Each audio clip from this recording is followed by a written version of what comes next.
بسم الله الرحمن الرحيم. السلام عليكم ورحمة الله وبركاته. أعوذ بالله من الشيطان الرجيم. بسم الله الرحمن الرحيم. الحمد لله رب العالمين. اللهم صل على محمد وعلى آل محمد كما صليت على إبراهيم وبارك على محمد وعلى آل محمد كما باركت على آل إبراهيم في العالمين إنك حميد مجيد. أما بعد. അപ്പോൾ page number 518 സൂറത്ത് ഖാഫ് ആയത്ത് 8 വരെ എടുത്തു. തഫ്സീറത്തൻ വ ദിക്റ ലികുല്ലി അബ്ദിൻ മുനീബ്. അതുവരെ ഓതിയൊക്കല്ലേ. 518 ആയത്ത് 18 8 വരെ എടുത്തു. സൂറത്ത് ഖാഫ് ആദ്യം മുതൽ ആ പേജ് ഒന്ന് ഓതാം അല്ലേ. أعوذ بالله من الشيطان الرجيم. بسم الله الرحمن الرحيم. قاف والقرآن المجيد بل عجبوا أن جاءهم منذر منهم فقال الكافرون هذا شيء عجيب أإذا متنا وكنا ترابا ذلك رجع بعيد قد علمنا ما تنقص الأرض منهم وعندنا كتاب حفيظ بل كذبوا بالحق لما جاءهم فهم في أمر مريج أفلم ينظروا إلى السماء فوقهم كيف بنيناها وزيناها وما لها من فروج والأرض مددناها وألقينا فيها رواسي وأنبتنا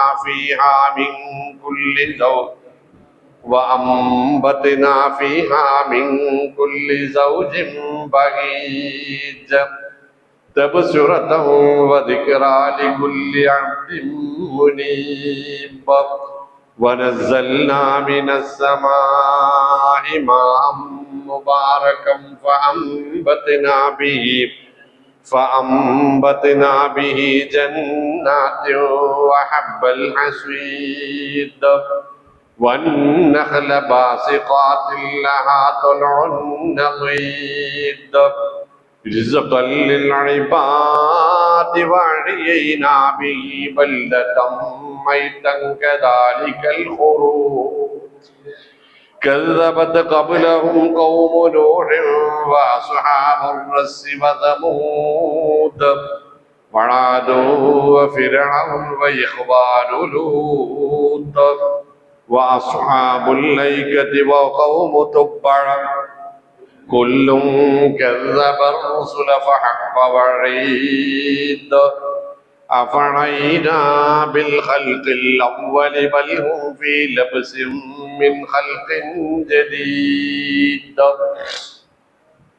കഴിഞ്ഞ ആഴ്ച നമ്മൾ പറയാത്തതും ചിന്തിക്കാത്തതുമായ ഒരുപാട് കാര്യങ്ങൾ ഈ 8ാമത്തെ ആയത്തിൽ ഇന്ന് പറയാതെ തന്നെ നമുക്ക് ചിന്തിക്കാനുണ്ട്. തബ്സിറത്തൻ, ഉൾക്കാഴ്ചയുണ്ടാവാൻ അല്ലേ, തിരിച്ചറിവുണ്ടാവാൻ. വദിക്റ, ഒരു ഓർമ്മപ്പെടുത്തലാണ്. എന്ത് ഞാൻ പറയണ്ടല്ലോ, സർക്കാരിൻ്റെ മുഴുവൻ സംവിധാനങ്ങളും ഒരുമിച്ച് നിന്ന് ഒരാഴ്ച പ്രവർത്തിച്ചിട്ടും അവസാനം പറയാനുള്ളത് 206 ആളുകളെ കാണാനില്ല. അതിലുണ്ട് എല്ലാം. അവർ മരിച്ചോ ജീവിച്ചിരിക്കുന്നുവോ എന്നറിയാൻ പോലും നിവൃത്തിയായിട്ടില്ല. തബ്സിറത്തൻ വദിക്റ ലികുല്ലി അബ്ദിൻ മുനീബ്. ആ ഇനാബത്ത് എന്താണ്? വിനയത്തോടുള്ള മടക്കം. മടങ്ങേണ്ടി വരും ഒരു നാൾ. യാതൊന്നും കൂടെ കൊണ്ടുപോകാതെ മടങ്ങേണ്ടി വരും. അതല്ലേ പറയുന്നത് അല്ലേ? അധ്വാനിച്ചുണ്ടാക്കിയത് യാതൊന്നുമില്ലാതെ, ഒരു കഷ്ണം തുണി പോലും സ്വന്തമായിട്ടില്ലാതെ, ആരോ വാങ്ങിക്കൊടുത്ത ഒരു കഫം പുടവ, എവിടെയോ കുഴിച്ചു വെച്ച, ആരുടെയോ ഔദാര്യം കൊണ്ട് കുഴിച്ചു വെച്ച ഒരു കബറ്, അതുമില്ലാതെ എവിടെയാണെന്ന് പോലും അറിയാതെ പോകേണ്ടി വരുന്ന, ആറടി മണ്ണ് എന്ന് പറയുന്നത് നിർത്താറായി എന്നാ തോന്നുന്നത് അല്ലേ? ആ 206 ആളുകളെ സംബന്ധിച്ചെങ്കിലും 6 അടി പിന്നെ കൊണ്ടുപോകാൻ എന്തുണ്ട് എന്ന ചിന്ത തബ്സിറത്തൻ വദിക്റ ലികുല്ലി അബ്ദിൻ മുനീബ് എന്ന ആയത്തിൽ നിന്ന് കിട്ടും. എനിക്ക് എൻ്റെ ജീവിതമല്ലാതെ, അതിലെ നന്മ തിന്മകളല്ലാതെ യാതൊന്നും കൂടെയില്ല. യാതൊന്നും. ഒന്ന് നിലവിളിക്കാനെങ്കിലും ആളുകളെ കണ്ടു കിട്ടേണ്ടതുണ്ട്. കുടുംബക്കാർക്ക് അവിടെ നിന്ന് ആദ്യം വന്ന വോയിസുകളിൽ ഒന്ന്, ഇവിടേക്ക് ഭക്ഷണവും വസ്ത്രവും ഒന്നും വേണ്ട, കാരണം അതൊന്നും വാങ്ങി ഉപയോഗിക്കാനുള്ള ആളുകൾ ഇവിടെ ഇല്ലാന്നാ. കേട്ടിരുന്നു നമ്മളാ വോയിസ്? അതൊന്നും വാങ്ങാനും ഉപയോഗിക്കാനും ഭക്ഷണം കഴിക്കാനും വസ്ത്രം ധരിക്കാനുള്ള ആളുകൾ ഇവിടെ ഇല്ലാന്ന്. 56 പേരുള്ള ഒരു കുടുംബം മുഴുവനും പോയിട്ട് 9 ആളുകളെ കണ്ടുകിട്ടി. ബാക്കിയുള്ള 47 എണ്ണം എന്താണെന്നറിയാതെ നിലവിളിക്കേണ്ടി വരുന്നവർ. വല്യപ്പയുടെയും വല്യമ്മയുടെയും കൂടെ 2 ദിവസത്തെ വിരുന്നിന് ഇളയമാന്റെ വീട്ടിലേക്ക് പോയ 2 വയസ്സുകാരി അല്ലേ? തബ്സിറത്തൻ അല്ലാഹു എല്ലാ കുടുംബങ്ങൾക്കും സമാധാനം നൽകുമാറാവട്ടെ. കൂടുതൽ വേഗത്തിലെ ജീവിതത്തിലേക്ക് തിരിച്ചു വരാനുള്ള സാഹചര്യങ്ങൾ ഒരുക്കാൻ അല്ലാഹു നമുക്കും മുഴുവൻ മനുഷ്യർക്കും കരുണയും സന്മനസ്സും നൽകുമാറാവട്ടെ. മരണപ്പെട്ട സത്യവിശ്വാസികൾക്ക് അല്ലാഹു സ്വർഗവും പ്രദാനം ചെയ്യുമാറാവട്ടെ. പ്രത്യേകം പറയാനുള്ള ഒരു സംഗതി അവിടെ പറഞ്ഞിട്ടാണ് കയറാന്ന് വെച്ചിട്ടാണ്. കേവലം ഒറ്റ വാക്കിന്റെ പേരിൽ മിനിഞ്ഞാന്ന് 56,000 രൂപ, 58,000 രൂപ അല്ലെ ഇബ്രക, 60,000 രൂപ നമുക്ക് നമ്മുടെ പള്ളിയിൽ നിന്ന് നിങ്ങളെല്ലാവരും കൂടെ തന്നിട്ടുണ്ട്. അതിനെ എത്രയോ ഇരട്ടികളായി അള്ളാഹു പരലോകത്ത് നമുക്ക് തിരിച്ചു തരുമാറാവട്ടെ. ആ സംഖ്യ വെളിപ്പെടുത്താൻ കാരണം എത്രയാണ് നമ്മൾ കണക്ട് ചെയ്ത് കിട്ടിയതെന്ന് അറിയാനുള്ള അവകാശം തന്നവർക്കും അല്ലാത്തവർക്കും ഉണ്ട് എന്നതിനാലാണ്. നമ്മുടെ സന്മനസ് മറ്റുള്ളവർ അറിയുകയും വേണമല്ലോ, അതുകൊണ്ടാണ്. അപ്പോൾ അല്ലാഹു സുബ്ഹാനഹു വ തആല പറഞ്ഞത് വനസ്സൽന, ആ കൂട്ടത്തിൽ ഒന്നുകൂടി പറയാനുള്ളത്, ഈ നമസ്കാരവുമായി ബന്ധപ്പെട്ട് ജമാഅത്ത് നമസ്കാരങ്ങളിൽ കുറച്ചുകൂടെ ജാഗ്രത പാലിക്കേണ്ടതുണ്ട്. നമസ്കാരം പൂർണ്ണതയിൽ സ്വീകാര്യമാവണമെങ്കിൽ അതിന് നമസ്കരിക്കുന്നതിന് മുമ്പ് പാലിക്കേണ്ടുന്ന മര്യാദകൾക്ക് അല്ലെങ്കിൽ നിർബന്ധങ്ങൾക്കാണ് ഷർത്തുകൾ എന്ന് പറയുക. നിങ്ങൾക്കറിയാം, ഷർത്ത് നിർബന്ധമാണ്, ഫർളാണ്. പക്ഷെ അത് നമസ്കാരത്തിൻ്റെ ഇബാദത്തിൻ്റെ പുറത്തുള്ള കാര്യങ്ങളായതുകൊണ്ടാണ് അതിന് ഷർത്ത് എന്ന് പറയുന്നത്. ഷർത്തുകൾ പാലിച്ചിട്ടില്ലെങ്കിൽ ആ ഇബാദത്ത് ശരിയാവുകയില്ല. എന്നതിൽ പണ്ഡിത ലോകത്ത് 4 മദ്ഹബിന്റെ ഇമാമുകൾ ഉൾപ്പെടെയുള്ളവർക്ക് അഭിപ്രായ വ്യത്യാസമില്ല. അതായത് ഒരു ഉദാഹരണം, വുളു നമസ്കാരത്തിന്റെ ഷർത്താണ്. ആലോചിച്ചാൽ വുളു നിസ്കരിക്കാൻ ഫർളല്ലേ അല്ലേ? നമസ്കാരത്തിന്റെ ഫർളായി അതിനെ കൂട്ടാത്തത് അത് നമസ്കാരത്തിന്റെ പുറത്തുള്ള കാര്യമായതുകൊണ്ടാണ്. പക്ഷെ വുളു ഇല്ലെങ്കിൽ ഉറപ്പല്ലേ? ബാങ്ക് വിളിക്കുന്നതിന് മുമ്പ്, മഗ്‌രിബ് ബാങ്ക് വിളിക്കുന്നതിന് മുമ്പ് മഗ്‌രിബ് നിസ്കരിക്കാൻ പാടുണ്ടോ? എന്താണ്? സമയമാവൽ നമസ്കാരത്തിന്റെ ഷർത്താണ്. ഖിബിലയിലേക്ക് തിരിഞ്ഞു നിൽക്കൽ നമസ്കാരത്തിന്റെ ഷർത്താണ്. മനസ്സും ശരീരവും നമസ്കരിക്കുന്ന സ്ഥലവും വൃത്തിയാവൽ നമസ്കാരത്തിന്റെ ഷർത്താണ്. മിൻ അദമി വുജൂദിഹ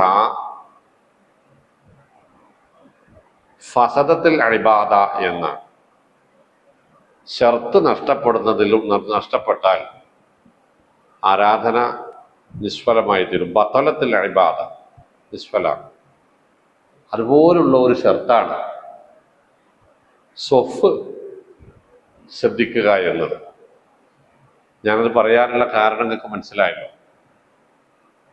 എല്ലാം തികഞ്ഞവരല്ല നമ്മളാരും. എനിക്ക് നിങ്ങളെയും നിങ്ങൾക്ക് എന്നെയും ഓർമ്മപ്പെടുത്താനുള്ള അവകാശമുണ്ട് എന്നതാണ് ഇസ്ലാമിൻ്റെ പ്രത്യേകത. ഞാൻ ഓർമ്മപ്പെടുത്തേണ്ടവനും നിങ്ങൾ അനുസരിക്കേണ്ടവരും അല്ല. നമ്മൾ പരസ്പരം ഓർമ്മപ്പെടുത്തേണ്ടവരും നമ്മൾ പരസ്പരം മറ്റുള്ളവരുടെ ഓർമ്മപ്പെടുത്തലുകളെ അനുസരിക്കേണ്ടവരുമാണ്. സ്വഫ് നിൽക്കേണ്ടത് സംഗതിയൊക്കെ ശരിയാണ്. ഒന്നാമത്തെ സ്വഫിന് അതിൻ്റെ വലത് ഭാഗത്തിന് ശ്രേഷ്ഠതയുണ്ട്, ഒരുപാടുണ്ട്.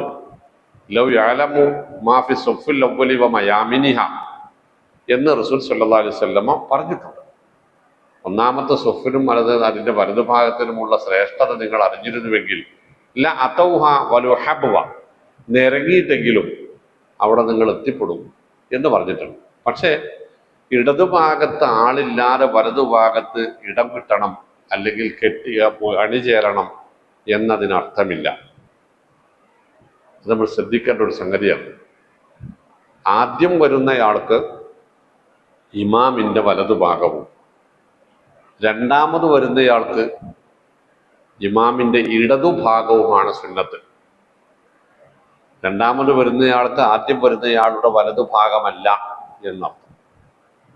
മനസ്സിലാവുണ്ടല്ലോ നിങ്ങൾക്കില്ലേ? ഇമാമിൻ്റെ വലതുഭാഗത്തെ ഒന്നാമത്തെ സീറ്റിന് അവകാശി ഇഖാമത്ത് വിളിക്കുന്നവനാണ്, അല്ലെങ്കിൽ അവിടെ നിൽക്കുന്നവനാണ് ഇഖാമത്ത് വിളിക്കേണ്ടത് എന്നും പറയാം. ഇഖാമത്ത് വിളിക്കാൻ നമ്മൾ ഏർപ്പെടുത്തിയ ആൾ അവിടെ എത്തിയിട്ടില്ല എന്ന് വിചാരിച്ചോളി. അപ്പോൾ ആ വലതുഭാഗത്ത് നിൽക്കുന്നയാളാണ് പിന്നെ ഇഖാമത്ത് വിളിക്കേണ്ടത്. അപ്പോൾ രണ്ടാമത് വരുന്നയാള് ഇമാമിൻ്റെ ഇടതുഭാഗത്ത്, മൂന്നാമത് വരുന്നയാള് ഇമാമിൻ്റെ വലതുഭാഗത്ത്, നാലാമത് വരുന്നയാള് ഇടതുഭാഗത്ത്. വലതുഭാഗത്ത് സഫ് പൂർത്തിയാവുന്നതിന് മുമ്പ് ഇടതുഭാഗത്തുള്ളതിനേക്കാൾ ഒരാൾ കൂടെ മാത്രമേ കൂടുതൽ ഉണ്ടാകാവൂ. ഇടതുഭാഗത്ത് 9 ആളുണ്ടെങ്കിൽ വലതുഭാഗത്ത് 10 ആളുണ്ടാവാം. പക്ഷെ വലതുഭാഗത്തേക്ക് വരുന്ന 11ാമൻ ആ വലതുഭാഗത്ത് നിൽക്കുകയല്ല, അയാളുടെ സുന്നത്ത് ഇടതുഭാഗത്ത് നിൽക്കലാണ്.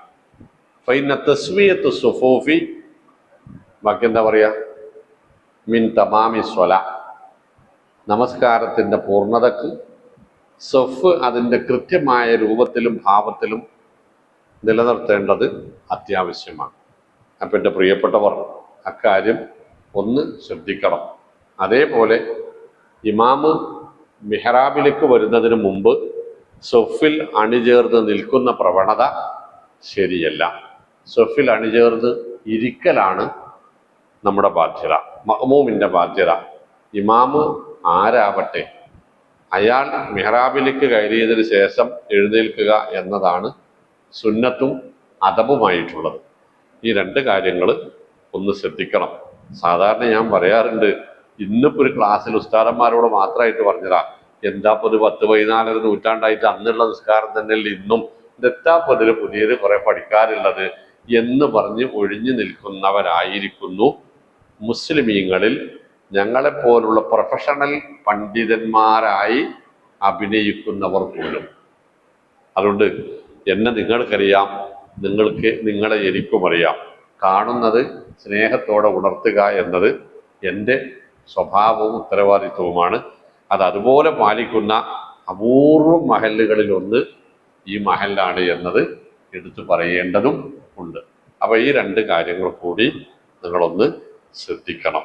ഒന്നാമത്തെ, വലതുഭാഗത്ത് നിൽക്കാനുള്ള ആ ഒരു ആവേശം അവിടെ നിന്ന് ഇക്കാമത്ത് വിളിക്കാൻ കൂടി നിങ്ങൾ കാണിക്കണം എന്ന് കൂടി ഒരു ഓർമ്മപ്പെടുത്തലുണ്ട്. അള്ളാഹു അനുഗ്രഹിക്കുമാറാവട്ടെ. അള്ളാഹു അവന്റെ മഹത്തായ ദൃഷ്ടാന്തങ്ങൾ നമുക്ക് ഓരോന്നോരോന്നായി അവതരിപ്പിച്ചു കൊണ്ടിരിക്കുകയാണ്. വനസ്സൽന, നാം ഇറക്കുകയും ചെയ്തിട്ടുണ്ട്. മുകളിൽ നിന്ന് താഴേക്ക് വരുന്നതിനാണ് നസല എന്ന് പറയാ, വരുത്തുന്നതിനാണ് നസ്സല എന്ന് പറയുക. അൻസല, നസ്സല എന്നിങ്ങനെയുള്ളത് മനഃപൂർവം മറ്റൊരാളുടെ പ്രവൃത്തി നിമിത്തം മുകളിൽ നിന്ന് താഴേക്ക് ഇറങ്ങുന്നതിനാണ് പറയുക. അപ്പൊ മഴ വെറുതെ ഇറങ്ങി വരുന്നതല്ല എന്നാണ് ആ സൂചിപ്പിക്കുന്നത്. വനസ്സൽന, നാം ഇറക്കുന്നതാണ്. മിനസ്സമായി, ആകാശത്തു നിന്ന്, മുകളിൽ നിന്ന്, മാഅൻ, വെള്ളം. നിങ്ങൾ ആലോചിച്ച് നോക്കിക്കോളി, മുബാറക്കൻ, അനുഗ്രഹീതമായ, ബറക്കത്താക്കപ്പെട്ട വെള്ളം. അതാണ് നമ്മളുടെ കഴിഞ്ഞ ഖുതുബ ആ രൂപത്തിലാക്കിയത്. മറ്റൊരിടത്ത് വനസ്സൽനാ മിനസ്സമായി മാഅൻ തൊഹൂറ എന്നാ പറഞ്ഞു. ശുദ്ധമായ വെള്ളം, അനുഗ്രഹീതമായ വെള്ളം. അത് തന്നെയാണ് അത്യാപൽക്കാരിയായി മാറുന്നതും മാറിയതും മാറിക്കൊണ്ടിരിക്കുന്നു. അപ്പോ നമ്മളെപ്പോഴും ഒരു ബേജാറ് ഉള്ളവരാവണം, ഒരു ബേജാറുള്ളവരാവണം. ഇമാം റാസി റഹിമഹുല്ലാ ആയത്ത് വിശദീകരിക്കുന്ന മധ്യേ മുഅ്മിനും കാഫിറും തമ്മിലുള്ള വ്യത്യാസം പറഞ്ഞത്, അൽ മുഅ്മിനു യഈശു ഖായിഫൻ വജിലൻ, മുഅ്മിനീങ്ങൾ എപ്പോഴും വിറയലോടെ പേടിയോടുകൂടിയാണ് ജീവിക്കുക. വൽ കാഫിറു യഅമലുൽ മആസി വഹുവ ആമിൻ, വേണ്ടാവൃത്തികളൊക്കെ ചെയ്ത് ജീവിക്കും ചില ആളുകൾ. അവർക്കൊരു പേടി ഉണ്ടാവില്ല. അപ്പൊ നമ്മൾ ഈ ആദ്യം പറഞ്ഞതിലാണ് അൽ മുഅ്മിനു യഈസു ഖായിഫൻ വജിലൻ, ബേജാറോടെ, ചെറിയൊരു ഉലയലോടെ വേണം ജീവിക്കാൻ. കാരണം ഈ ബറക്കത്താക്കപ്പെട്ട പലതും ശിക്ഷയായി വരികയാണ്, ശിക്ഷയായി മുന്നിൽ കണ്ടുകൊണ്ടിരിക്കുകയാണ്. ഫഅംബത്നാബിഹി, ആ ബറക്കത്താക്കപ്പെട്ട വെള്ളം കൊണ്ട് നാം മുളപ്പിക്കുന്നതാണ്.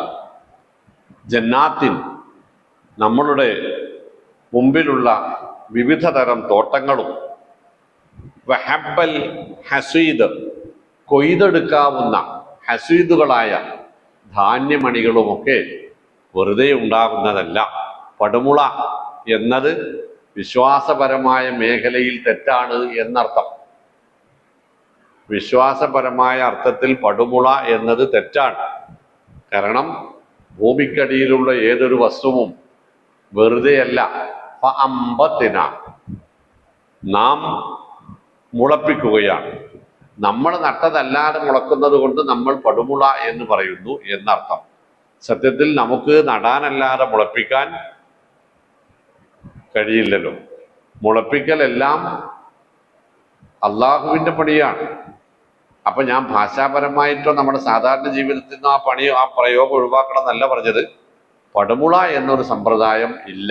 അതുകൊണ്ടാണ് നബി തിരുമേനി സല്ലല്ലാഹു അലൈഹി വസല്ലമ കാർഷികോൽപ്പന്നങ്ങളുടെ സക്കാത്ത് പറഞ്ഞപ്പോഴേ ഫീമാ സക്കത്തി സമാഉ അൽ ഉശർ, മഴ പെയ്ത് വെറുതെ ഉണ്ടായതിന് 10% സക്കാത്ത് കൊടുക്കണം. ഫഫീമ ദൂനദാലിക, അതല്ലാതെ നിങ്ങൾ അധ്വാനിക്കുക കൂടി ചെയ്തിട്ടാണ് ഇത് ഉണ്ടായത് എങ്കിൽ ഫനിസ്ഫുൽ ഉശർ, അപ്പോ 5% കൊടുത്താൽ മതി. ഇപ്പൊ ഫീമാ സക്കത്തി സമാ ആണ് ഈ പടുമുള എന്ന് നമ്മൾ പറയുന്നത്. വെറുതെ ഉണ്ടായത് നമുക്കതിൽ മുതൽ മുടക്കൊന്നുമില്ല, പക്ഷെ മുളച്ചങ്ങനെ വരുന്നുണ്ട്. പഴയ മുണ്ടകം കൊയ്താൽ കാണാം അല്ലേ? കൂട്ടമുണ്ടകം കൊയ്താൽ പിന്നെയും മുണ്ടകം കൊയ്തവർക്കറിയാം, പാടത്തിങ്ങനെ ഒരു കൊയ്ത്തിനൂടിയില്ല കതിര് വിത്തുകൾ ദൂരി മുളച്ചിങ്ങനെ പൊന്തി നിൽക്കും. ഒന്നുകിൽ കന്നുകാലികൾ തിന്നും, അല്ലെങ്കിൽ കൊയ്തെടുക്കും. ഈ മാസക്കത്തി സമാ, അതിന് നമ്മൾ പടുമുള എന്ന് പറയോ? ഇല്ലല്ലോ, പടുമുള എന്ന് പറയില്ല. പറമ്പിലുണ്ടാകുന്ന മർക്കൂജിത്തോട്ടത്തിൽ പണ്ട് മുളച്ചു പൊന്തിയുന്ന മൂച്ചി തെയ്യുകളൊക്കെ പടുമുള എന്നാണോ പറഞ്ഞത്? അല്ലല്ലോ. അപ്പൊ നമ്മൾ ആ ഒരു പ്രയോഗം ഒരു ഭാഷാപരമായ അല്ലെങ്കിൽ ഒരു നാട്ടു സമ്പ്രദായം എന്ന രൂപത്തിൽ പറഞ്ഞു പോകുന്നു എന്നതുകൊണ്ട് തെറ്റല്ല. അതിന്റെ പിന്നിലുള്ള ശക്തിയെ തിരിച്ചറിയേണ്ടതും അതിൽ നന്ദി കാണിക്കേണ്ടതും നമ്മുടെ ബാധ്യതയാണ്.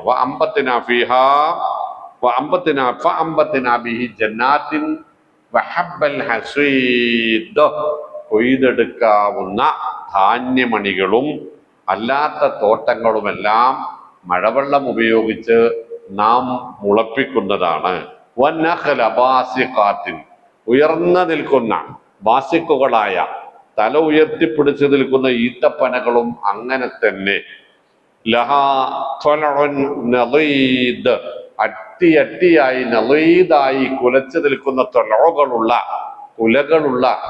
ഈത്തപ്പനകൾ ഉണ്ടാകുന്നതും ഈത്തപ്പഴങ്ങൾ ഉണ്ടാകുന്നതും നാം വെള്ളം ഉപയോഗിച്ച് മുളപ്പിക്കുന്നതാണ്. എന്തിനാണ്? റിസ്ഖൻ ലിൽ ഇബാദ്, അള്ളാഹുവിന്റെ അടിയാറുകൾക്കുള്ള ജീവിത മാർഗമായി, ഭക്ഷണമായി, വരുമാനമായിട്ടാണ് അവയെല്ലാം ഉണ്ടാക്കുന്നത്. അവിടെ തീർന്നില്ല, ഒരു കോമട്ടിട്ടുണ്ട് അവിടെ അല്ലേ? റിസ്ഖൻ ലിൽ ഇബാദ് പറഞ്ഞിട്ട് ഒരു സ്വാദുൽ ലാം ഇട്ടിട്ടുണ്ട്. എന്താ അതിന്റെ അർത്ഥം? കൂട്ടിയാണ് വായിച്ചോളി, അപ്പൊ വാക്കിയും കൂടി കിട്ടുന്ന സ്വിൽ എന്നാണ്. സ്വിൽ കൂട്ടിച്ചേർത്ത് വായിച്ചോളി. എന്ത്? അത് ഭക്ഷണം മാത്രമല്ല, പിന്നെയോ അതു പ്രകാരത്തിൽ നാം ജീവനറ്റ തരിശായി കിടക്കുന്ന വരണ്ടുണങ്ങിക്കിടക്കുന്ന ഭൂമിയെ വഅഹ്യൈനാബിഹി, ആ വെള്ളം ഉപയോഗിച്ച് തന്നെയാണ് ബൽദത്തമ്മൈത്തൻ, മരിച്ചു കിടക്കുന്ന ഭൂമിയെ ഞാൻ ജീവിപ്പിക്കുന്നതും ജീവസുള്ളതാക്കുന്നതും. അതോടൊപ്പം ചേർത്ത് വായിക്കുക കദാലിക്കൽ ഖുറൂജ്, അങ്ങനെ ഭൂമിക്കടിയിൽ നിന്ന് സസ്യലതാദികൾ മുളച്ചു പൊങ്ങുന്നത് പോലെ, ധാന്യമണികൾ മുളച്ചു പൊങ്ങുന്നത് പോലെ, കദാലിക അൽ ഖുറൂജ്, മനുഷ്യരെ നിങ്ങളും പുറത്തു വരേണ്ടി വരും. നിങ്ങളുടെ പുറത്തേക്ക് വരലും അങ്ങനെ തന്നെയാണ് എന്നാണ്. എങ്ങനെ? മണ്ണിനടിയിൽ കിടക്കുന്ന വിത്ത് മുളച്ചു വരുന്നത് പോലെ അതിനല്പം കൂടി താഴെ കിടക്കുന്ന നിങ്ങളും അല്ലേ? നിങ്ങളാ പിന്നെ വയനാട്ടൊക്കെ നോക്കിയിട്ട് ഇതാ സുൽസിലത്തിലർന്നു സിൽസാലഹാന്ന് ഓതിയോക്കാണി, അഖ്റജത്തിലർന്നു അസ്കാലഹാന്ന് കൂടി ഓതിയേക്കാണി. പിന്നെന്ന് പറഞ്ഞു നോക്കാണി വഖാലൽ ഇൻസാനു മാലഹ. എന്താ ഇത്? എന്താണിത് എന്ന അന്തം വിട്ട് പോകും നമ്മൾ. കദാലിക്കൽ ഖുറൂജ്, ആ ഖുറൂജിൽ നമുക്ക് പറയാൻ കഴിയണം. ഏത്? എന്ത്? ഹാദാ മാ വഅദർ റഹ്മാൻ വസദഖൽ മുർസലൂൻ വഖാലൽ ഇൻസാനു മാ ലഹാ എന്ന് ചോദിക്കുമ്പോൾ നമുക്ക് പറയാൻ കഴിയണം ഹാദാ മാ വഅദർ റഹ്മാൻ വസദഖൽ മുർസലൂൻ. ഇത് പണ്ട് പ്രവാചക ശിരോമണികൾ താക്കീത് നൽകിയിരുന്ന സംഗതിയാണ്. അള്ളാഹു മുന്നറിയിപ്പ് നൽകിയിരുന്ന, വാഗ്ദത്തം ചെയ്തിരുന്ന സംഗതിയാണ്. ഏത്? അടിയിൽ നിന്ന് ഈ പൊട്ടിപ്പുറത്ത് ചാടുക എന്ന ഖബർ പിളർന്ന് നമ്മൾ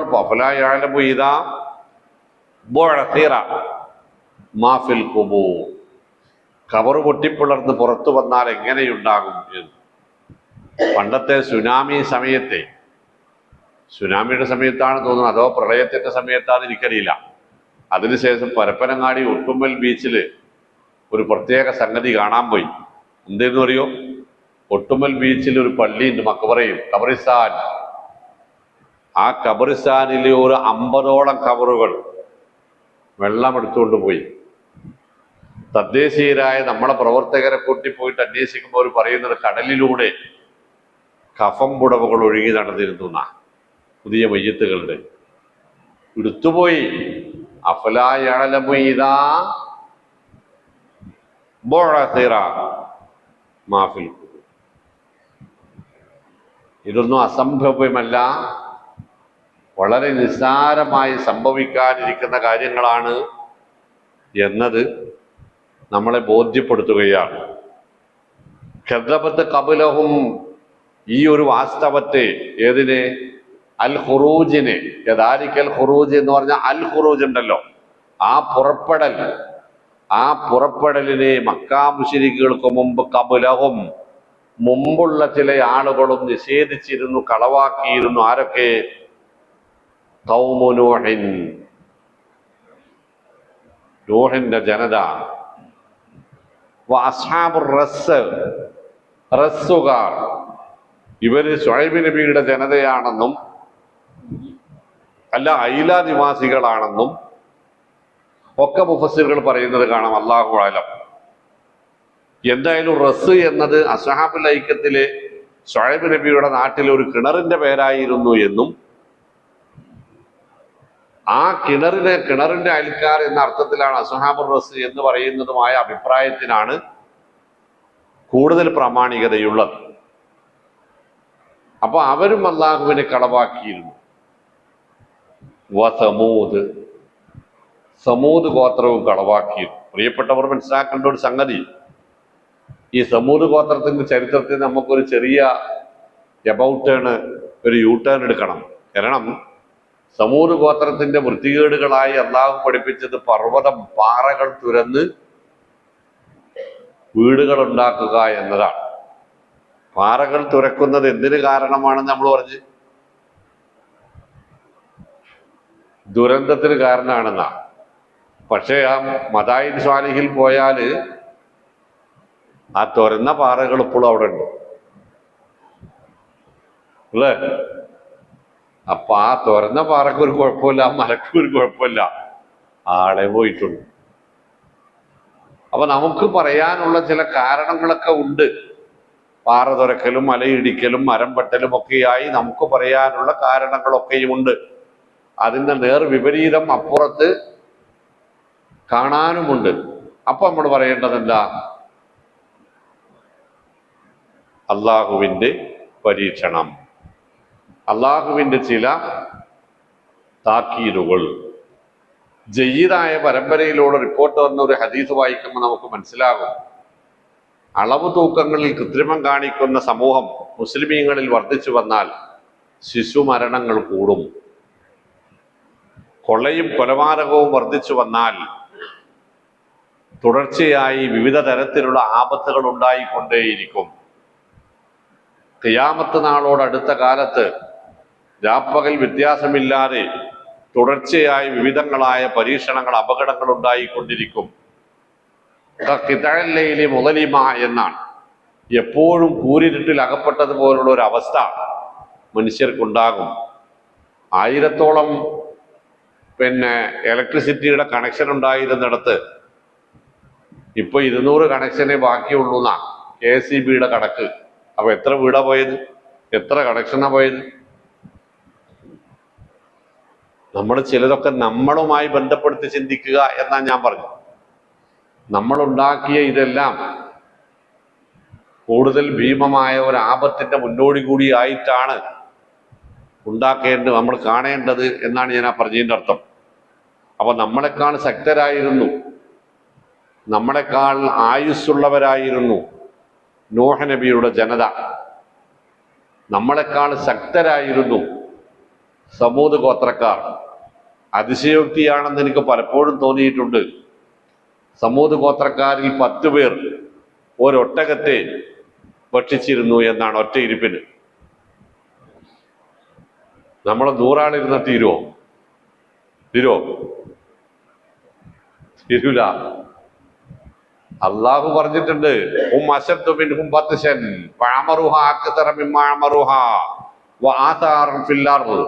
അവർ നിങ്ങളെക്കാൾ ശക്തരായിരുന്നു, നിങ്ങളെക്കാൾ സ്വാധീനശേഷിയുള്ളവരായിരുന്നു, നിങ്ങളെക്കാൾ ആയുസ്സുള്ളവരായിരുന്നു. ആറ് സമുദായത്തിന്റെ ആളുകൾ 60 മുഴത്തോളം വലുപ്പമുണ്ടായിരുന്നു. അതൊരു ഈത്തപ്പനയുടെ സാധാരണ വലുപ്പമാണ്. അതുകൊണ്ടാണ് അള്ളാഹു അവരുടെ ശിക്ഷ പറഞ്ഞപ്പോ അന്നഹും ഈത്തപ്പന തോട്ടം ഒന്നാകെ കടപുഴകി വീണതുപോലെയാണ് ആ കിടപ്പ് കണ്ടാൽ തോന്നുക. കദബത്ത് ഖബലഹും ഖൗമു നൂഹിൻ വഅസ്ഹാബുർ റസ്സി വസമൂദ്. നമ്മള് ഒന്നുമല്ല, ഒരു JCBയും 2 ക്രെയിനും 4 വിമാനവും ഒരു ഇന്റർനെറ്റ് കണക്ഷനും ഒക്കെ ഉണ്ടായപ്പോ നമ്മൾ എന്തായിപ്പോയി എന്നാ നമ്മൾ വിചാരിച്ചത്. എല്ലാം ആയിപ്പോയിനാ. പക്ഷേ ആ JCB ഒന്ന് ഇന്നലെ കണ്ടില്ല നിങ്ങള്? ഇന്നലെ രാത്രി 11 മണിക്കാണ് ഞാൻ വീട്ടിലെത്തുന്നത്. അപ്പൊ ഭക്ഷണം കഴിക്കാനിരിക്കുമ്പോ TV ഒന്ന് ഓണാക്കിയിട്ട് എന്തായി പഠിച്ചോനെ നോക്കുമ്പോ സംഭവം എന്താ നിങ്ങള്? ഒരു JCBന്റെ മുകൾ ഭാഗം മാത്രം കാണാണ്ട്. അതാണ് പോയിക്കുന്നത്. ഇവിടെ JCBനെ കഴിച്ചിലാക്കാൻ വേറെ 2 JCB. നമ്മളൊന്നുമല്ല. പണ്ട് അവിടെ ഒരു ഗ്രൗണ്ട് ഇരുന്നു എന്ന് പറയുന്നുണ്ട് റിപ്പോർട്ടറെ. പണ്ട് അവിടെ ഒരു ഗ്രൗണ്ട് ഇരുന്നു. ഗ്രൗണ്ടിൽ ഇപ്പൊ എന്താ മുങ്ങിപ്പോയത്? JCBയുടെ മുകൾ ഭാഗം എങ്ങനെ കാണാൻ? അള്ളാഹു പറഞ്ഞില്ലേ, ഇന്ന ബത്ശ റബ്ബിക, പിടിച്ചാൽ വിടുവിക്കാൻ പറ്റാത്ത പിടിയാണ്. അപ്പൊ നമുക്ക് പറയാനുള്ളത് എന്താ? റബ്ബന കശിഫ് അന്നൽ അദാബ ഇന്നാ മുഅ്മിനൂൻ. ഞാൻ ദിവസങ്ങളോളം ആഴ്ചകളോളം നിരന്തരമായ ഒരു കാലത്ത് ഓതിക്കൊണ്ടിരുന്ന ആയത്ത സൂറത്ത് ദുഹാൻ. ശിക്ഷ ഇറങ്ങി വന്നപ്പോൾ അനുഭവിക്കേണ്ടി വന്നവർ നിലവിളിച്ചുകൊണ്ടേയിരുന്നു, റബ്ബന കശിഫ് അന്നൽ അദാബ ഇന്നാ മുഅ്മിനൂൻ. പടച്ചവനെ, ശിക്ഷ നീക്കിത്തരയണമേ, ഞങ്ങൾ മുഅ്മിനീങ്ങളായിക്കോളാം, ഞങ്ങൾ മുഅ്മിനീങ്ങളായിരിക്കുന്നു എന്നവർ നിലവിളിച്ചുകൊണ്ടേയിരുന്നു. ഞാൻ കുറെ കാലം നിലവിളിച്ചിട്ടുണ്ട്, ബേജാറുണ്ട്. ഒറ്റയ്ക്ക് നടക്കുന്നിടത്തൊക്കെ തന്നെയായിരുന്നു പ്രാർത്ഥന. ആ ആയത്ത് എപ്പോഴെങ്കിലും ആണല്ലോ ഒരു സംഗതി മനസ്സിൽ കുടുങ്ങുക. എത്രയോ തവണ വായിച്ചു ഓതിയും പഠിച്ചും പോയതാണ്. പക്ഷെ അത് ഏതോ ഒരു സമയത്ത് അത് മനസ്സിൽ കുടുങ്ങിപ്പോയി. അപ്പോൾ ഇതാണ് നമ്മുടെ മുമ്പിലുള്ള അവസ്ഥ. ഇതില് ഈ അസ്ഹാബുർ റസ്സ് എന്ന് പറയുന്നവരെ അല്ലാഹു ശിക്ഷിച്ചത് കഅന്നഹു അദാബു യൗമുദ്ദുല്ലാന, ഒരു മേഘം അവരുടെ മുകളിൽ വന്ന് തങ്ങി. അസ്ഹാബുർ റസ്സിന്റെ മുകളിൽ വന്ന് തങ്ങി ഒരു മേഘം. ആ മേഘം മഴയായി പെയ്യും എന്നവർ സന്തോഷിച്ചു കൊണ്ടിരുന്ന സമയത്ത് ഒരു ഘോര ശബ്ദത്തോടുകൂടി ആ മേഘം ഒന്നിച്ച് താഴേക്ക് വന്നു എന്നാണ് ആ ശിക്ഷയെ സംബന്ധിച്ച് പണ്ഡിതന്മാര് പറഞ്ഞിട്ടുള്ളത്. പ്രിയപ്പെട്ടവരെ, നമ്മുടെ മുകളിൽ ഇത് തന്നെയാണ് വന്നു നിൽക്കുന്നത്. ഇവിടെ നോക്കാണി ഫകദബൂഹു, സൂറത്ത് ശുഅറാഇന്റെ 188, 189 ആയത്തുകൾ. അവർ പറയാ, ശുഐബ് നബിയുടെ ആളുകളെ, ഖാലൂമ അൻത ഇല്ലാ മിനൽ മുസഹരീൻ, നിനക്കെന്തോ മാരണം ബാധിച്ചിട്ടുണ്ട്. വമാന്ത ഇല്ലാ ബശറും മിസ്ലുനാ, നീ ഞങ്ങളും തമ്മിലൊരു വ്യത്യാസവും ഇല്ല, ഒരു നമ്മളെപ്പോലെ ഒരാള്. വൈ നെല്ലുന്നുക്ക നബിനൽ കാദിബീൻ, നീ ഞങ്ങൾക്കിടയിൽ സ്ഥാനം കിട്ടാൻ വേണ്ടി കളവ് പറയുകയാണ് എന്ന് ഞങ്ങൾ വിചാരിക്കുന്നു, ഞങ്ങൾക്ക് തോന്നുന്നുണ്ട്. അല്ലെങ്കിൽ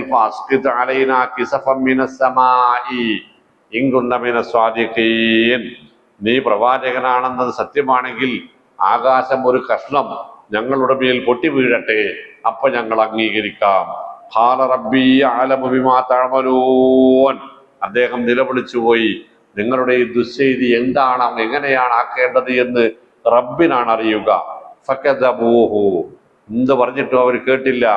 ഫഅഖദഹും അദാബു യൗമുദ്ദുല്ല, അവർ പറഞ്ഞതുപോലെ ആകാശം ഒരു കഷ്ണമായി മേഘമായി അവരുടെ മുമ്പിലേക്ക് വന്നു നിന്നു.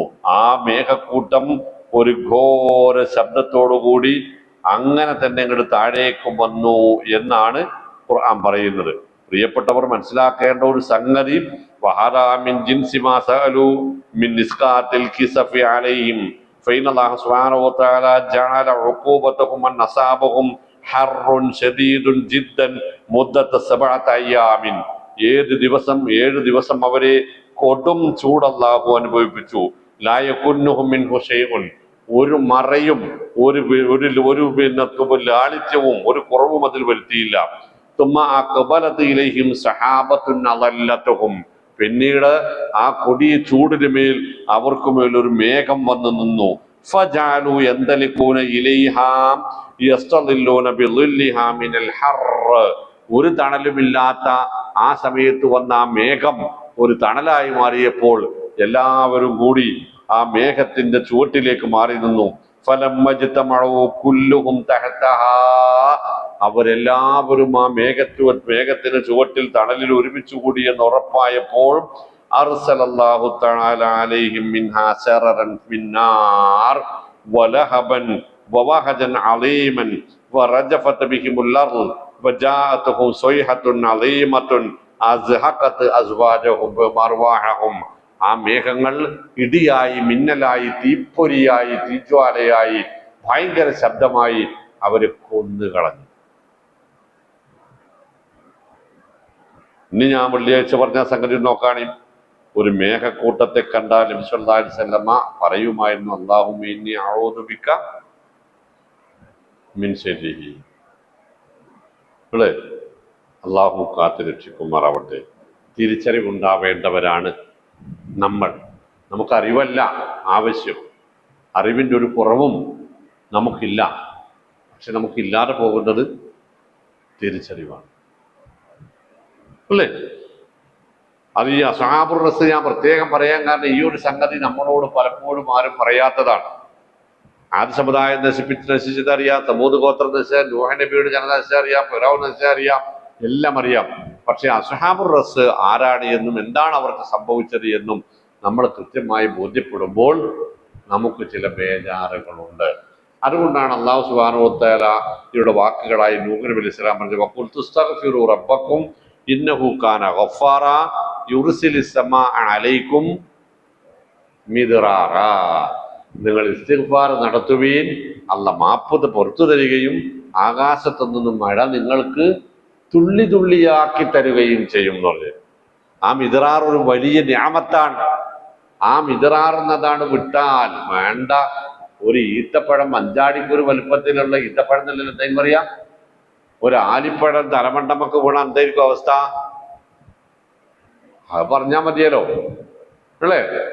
അപ്പോൾ അള്ളാഹുവിന്റെ നിഅമത്തുകൾ അനുഭവിച്ച് ജീവിക്കുന്നവൻ ശുക്റുള്ളവനാവണം, ദിക്റുള്ളവനാവണം, ഇനാബത്തുള്ളവനാവണം, ഇഹ്സാൻ ഉള്ളവനാവണം, ഇഖ്ലാസ് ഉള്ളവനാവണം, തൗഹീദുള്ളവനാവണം, തഖ്വയുള്ളവനാവണം, ഇസ്തിഅദാദുള്ളവനാവണം. മരണത്തിന് അവൻ സജ്ജനായിരിക്കണം. അവനെ കൊണ്ട് കഴിയുന്ന രൂപത്തിൽ അവൻ സജ്ജീകരണങ്ങൾ ഒരുക്കണം. അല്ലാഹു കാത്ത് രക്ഷിക്കുമാറാവട്ടെ. വആദുൻ, ശരീരബലത്തിൽ അഹങ്കരിച്ച് നിർമ്മാണ വൈദഗ്ധ്യത്തിൽ അഹങ്കരിച്ചവർ ആദ് സമുദായം. സമൂത് ഗോത്രം നിർമ്മാണ വൈദഗ്ധ്യത്തിലും ശരീരഗുണത്തിലും അഹങ്കരിച്ചിരുന്നവർ. ആദ് സമുദായം ചോദിക്കുക തന്നെ ചെയ്ത് മൻ അശദ്ദു മിന്നാ ഖുവ്വ എന്ന്. മൻ അശദ്ദു മിന്നാ ഖുവ്വ, ഞങ്ങളെക്കാൾ ശക്തരായി ദുനിയാവിന് മുകളിൽ ആരുണ്ട്? അള്ളാഹു മറുപടി കൊടുത്തത് എന്താ അറിയോ? അവർക്കറിയില്ലേ, അവരെ പടച്ചുവിട്ട അള്ളാഹു അവരെക്കാൾ ശക്തനാണെന്ന തിരിച്ചറിവെങ്കിലും അവർക്ക് ഉണ്ടാവാതെ പോയല്ലോ എന്ന് അള്ളാഹു സുബ്ഹാനഹു വ തആല പറഞ്ഞു. അപ്പോ അത് അവരോട് അള്ളാഹുവിന് പറയാമെന്നുണ്ടെങ്കിൽ പിന്നെ നമ്മുടെ കാര്യത്തില് വല്ലതോടെ ബാക്കി ഉണ്ടാവോ? നിങ്ങൾ ആലോചിച്ചാൽ മതി. രണ്ടു കൂട്ടരാണ് മൻ അശദ്ദു മിന്നാ ഖുവ്വ എന്ന് ചോദിച്ചത്. ഒന്ന് കാറൂനാണ് ഖാറൂനിനോട് അള്ളാഹു പറഞ്ഞത് അവലം യഅലം അന്നല്ലാഹ അല്ലദീ ഖദ് അഹ്ലക മിൻ ഖബ്ലിഹി അശ്വഅശദ്ദ മിൻഹു ഖുവ്വതൻ. അവനേക്കാൾ വലിയ ആളുകളെ പണ്ട് തകർത്തെറിഞ്ഞ അള്ളാഹു അവനേക്കാൾ വലിയ ശക്തനാണെന്ന് എന്തുകൊണ്ട് അവന് തിരിച്ചറിയാൻ സാധിക്കുന്നില്ല എന്നാണ് അള്ളാഹു അവരോട് മറുപടി പറഞ്ഞത്. ഇവരോട് മറുപടി പറഞ്ഞത് അവരെ പടച്ച അള്ളാഹു ഏതായാലും അവരെക്കാൾ ശക്തനല്ലേ എന്നാണ്. അവരെ പടച്ച അള്ളാഹു ഏതായാലും അവരെക്കാൾ ശക്തനല്ലേ.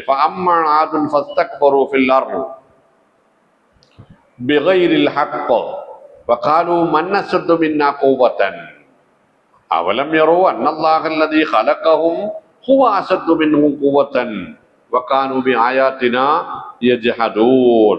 സൂറത്ത് ഫുസ്സിലത്തിന്റെ 15-ാമത്തെ ആയത്ത്. വഅമ്മ ആദുൻ ഫസ്തക്ബറു. ആദ് സമുദായം അഹങ്കാരികളായിരുന്നു. അഹങ്കാരത്തിന്റെ ഊക്കിൽ അവർ ചോദിച്ചു വഖാലൂ മൻ അശദ്ദു മിന്നാ ഖുവ്വതൻ. ഞങ്ങളെ തകർത്തെറിയാൻ. ചില അതിശയോക്തി കലർന്ന ചരിത്ര ഗ്രന്ഥങ്ങളിൽ കാണാം, അഹ്കാഫ്, യമനിലെ അഹ്കാഫിലാണ് ആദ് സമുദായം താമസിച്ചിരുന്നത്. ആ അഹ്കാഫ് 3 ഭാഗങ്ങൾ മലകളാൽ ചുറ്റപ്പെട്ടിരുന്ന നാടാണ്. ഒരു ഭാഗം മാത്രമേ തുറസായതുണ്ടായിരുന്നുള്ളൂ. ഈ 3 ഭാഗത്തും മലയും അതിനടിയിലുള്ള താഴ്വരയിലെ സമൃദ്ധിയിലുമാണ് ആദ് സമുദായം ജീവിച്ചിരുന്നത്.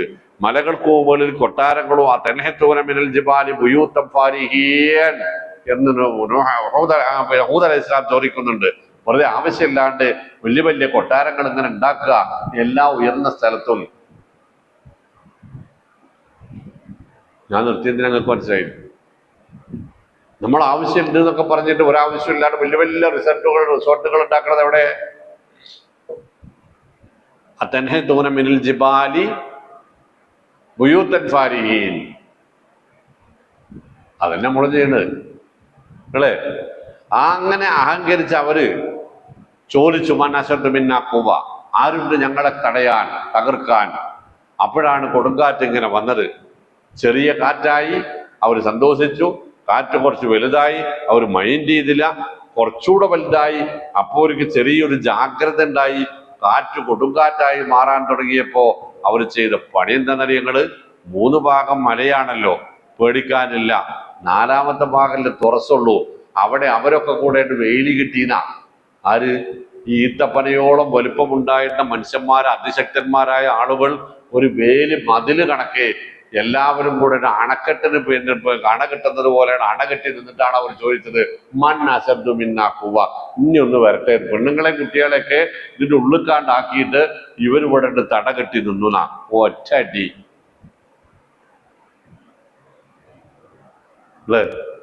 പിന്നെണ്ടോ നമ്മൾ ബാക്കിയില്ല. ആ വീഴ്ചയാണല്ല പിന്നെ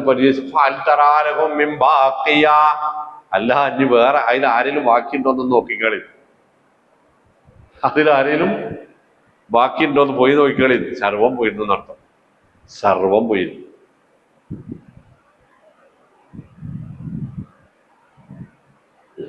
അപ്പൊ ഇത് അതിനെയൊക്കെ നമുക്ക് അള്ളാഹുവിന്റെ ശിക്ഷകളായി അള്ളാഹു പഠിപ്പിച്ചതാണ്. അതുകൊണ്ട് അവയെ അള്ളാഹുവിന്റെ ശിക്ഷകളാണെന്ന് നമുക്ക് ഉറപ്പിക്കാം. പക്ഷെ നമ്മുടെ നാട്ടിൽ നടക്കുന്നത് അള്ളാഹുവിന്റെ ശിക്ഷകളാണെന്ന് ഉറപ്പിക്കാൻ ഒരു മാർഗവും ഇല്ലാത്തത് കൊണ്ട് അത്തരം വാദങ്ങൾ വരുന്നതിനെ ഏറ്റുപിടിക്കരുത്, അതിനെ ഫോർവേഡ് ചെയ്യരുത്, അതിനെ വിശ്വസിക്കരുത്, അത് കേൾക്കരുത്. കാരണം അള്ളാഹു ശിക്ഷ നടപ്പാക്കുന്നത് എവിടെയാണെന്ന് അള്ളാഹ്ക്കാണ് അറിയാം. അത് അള്ളാഹു പറയുക അല്ലെങ്കിൽ അള്ളാഹിന്റെ പ്രവാചകൻ പറയുക വഹി മുഖേന എന്നതല്ലാതെ നമുക്ക് ദുനിയാവിൽ നടക്കുന്ന കാര്യങ്ങളൊന്നും അള്ളാഹുവിന്റെ ശിക്ഷയാണെന്ന് പറഞ്ഞുകൂടാ. നമുക്കതിൽ നിന്ന് പരീക്ഷണങ്ങളാണ് നമുക്കും അവർക്കും ഉള്ളത് എന്ന് മാത്രമേ അതൊക്കെ പറയാവൂ. കാരണങ്ങൾ എന്തെല്ലാം നമുക്ക് പറയാനുണ്ടെങ്കിലും അള്ളാഹു പ്രവർത്തിക്കുന്നു, അള്ളാഹു അവൻ ഉദ്ദേശിക്കുന്നത് ചെയ്യുന്നു എന്ന് പറഞ്ഞത് അവസാനിപ്പിക്കുകയല്ലാതെ അത് മല ഇടിച്ചതാകട്ടെ ഇടിഞ്ഞതാകട്ടെ എന്താവട്ടെ വിശ്വാസ മേഖലയുമായി ബന്ധപ്പെടുത്തി അതിനൊന്നും ചർച്ചക്ക് വരാവതല്ല. സാധാരണ വരുന്ന മറ്റൊരായത്ത് ലൊഹറൽ ഫസാദ് ഫിൽ ബർരി വൽ ബഹരി ബിമാ കസബത് ഐദിന്നാസ് എന്നതാണ്. സൂറത്ത് റൂമിലെ മനുഷ്യരുടെ പ്രവൃത്തി നിമിത്തം ഭൂമി കരയിലും കടലിലും കുഴപ്പങ്ങൾ ഉണ്ടായിക്കൊണ്ടിരിക്കുന്നു, വ്യാപകമാകുന്നു എന്നതിന് കാണുന്ന സാധാരണഗതിയിൽ പറഞ്ഞു വരുന്ന ഒരർത്ഥം ഈ മലയിടിക്കലും മണ്ണുമാന്തലും ഒക്കെയാണ്. പക്ഷേ നമ്മൾ മനസ്സിലാക്കേണ്ടുന്ന ഒരു സംഗതി, ആ ആയത്ത് കേരളത്തിലേക്ക് ഇറങ്ങിയതല്ല, അല്ലല്ലോ. ആ ആയത്ത് മദീനത്ത് ഇറങ്ങിയതാണ്. അവിടെ ആരെങ്കിലും മലയിടിച്ചിന ആ കാലത്ത്? ഇല്ലല്ലോ. അവിടെ ആരെങ്കിലും ഭൂമി തുറന്നിരുന്നോ? ഇല്ലല്ലോ. അവരാരെങ്കിലും മരം മുറിച്ചിനോ? ഉണ്ടായിട്ട് വേണ്ടേ. പിന്നെ അവര് കണ്ട അർത്ഥം എന്താ? ലഹറൽ ഫസാദ് ഫിൽ ബർരി വൽ ബഹ്റി എന്നതിന് അവര് കണ്ട അർത്ഥം എന്താ? ഫഅക്തറു ഫീഹൽ ഫസാദ്. സൂറത്ത് അൽ ഫജ്ർ അതിലെന്താ പറയും?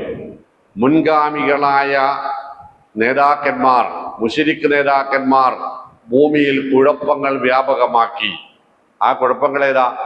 നമ്രൂദ് ഉണ്ടാക്കിയ കുഴപ്പം, ആദ്യ സമുദായം ഫറോബേന്ന സമൂത് ഗോത്രങ്ങൾ ഉണ്ടാക്കിയ കുഴപ്പം, ഫിറൗൻ ഉണ്ടാക്കിയ കുഴപ്പം. ആ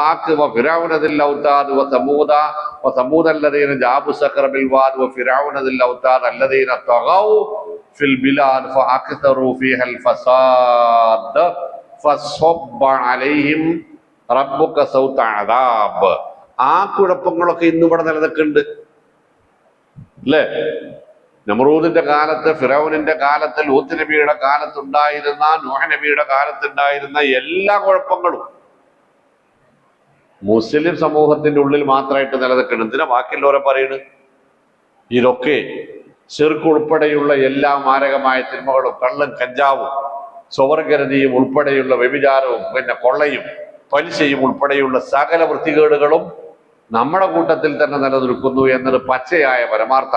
എന്നിട്ട് അതിൽ നിന്നൊക്കെ ഒളിച്ചോടിയിട്ട് അതൊരു മലമ കൊണ്ടേയിട്ട് ഒരാള് ഏതെങ്കിലും ഒരു പാവം 4 ഇഞ്ചി നട്ട് അല്ലെങ്കിൽ 2 വാഴ വെച്ചു, അതിനവിടെ ഒരു തൂമ്പെടുത്ത് കളച്ച് അതിന്റെ പേരിൽ ഭൂകമ്പമുണ്ടായി എന്ന് പറയുന്നത് പ്രിയപ്പെട്ടവർ അവനവനിൽ നിന്ന് ഒളിച്ചോടുകയാണ് എന്നത് കൂടി ആ കൂട്ടത്തിൽ ഒന്ന് മനസ്സിലാക്കി വെക്കേണ്ടതുണ്ട്. അപ്പൊ അതല്ല സംഗതി. അതിന് അന്ന് കണ്ട അവർ മനസ്സിലാക്കിയ അർത്ഥം പിന്നെ ഇല്ല, അവർക്ക് അതിനൊന്നും മനസ്സിലായിട്ടില്ല എങ്കിൽ നമുക്ക് പുതിയ അർത്ഥതലങ്ങൾ കണ്ടെത്താം. കടലിനടിയിൽ ഇരുട്ടാണ് എന്ന് അന്ന് അവർക്ക് മനസ്സിലായിരുന്നില്ല സ്വഹാബികൾക്ക്. അത് നമ്മൾ ഇപ്പോൾ കണ്ടെത്തിയതുപോലെയല്ല ഇക്കാര്യങ്ങൾ എന്ന് നമ്മൾ മനസ്സിലാക്കി വെക്കേണ്ടതുണ്ട്. ആയിട്ടില്ല?